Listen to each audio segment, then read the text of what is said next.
Uy, solid ah. Parang mayaman, pero bakit parang lasing? May alak ba kayo dyan? Pabilan nga ako ng Alfonso.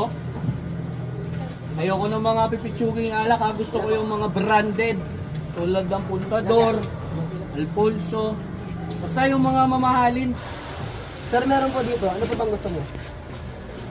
Yung mga branded ang kailangan ko at painom ko lang sa tropa. Ayoko ng mga pipitsugin ha. Gusto ko yung mga branded.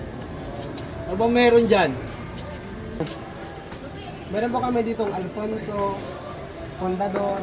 Eh, tumatanggap pa kayo ng cheque. Naku sir, hindi rin po. Nasa palengke po tayo eh. Gusto mo, bilhin ko na lamang yung pwesto mo? Naku sir, hindi po. Dito lang po kami nabubuhay eh. May offer ba ako sa inyo? Ano naman yun? Ang patuwid ang lakad nyo sir.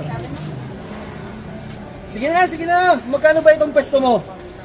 Ay sir, di nyo po kayang bayaran to. Ah, ganun ba? Sige, 10 milyon. Ha? 10 milyon sir? Teka, magbabalit pa po ako ng gamit.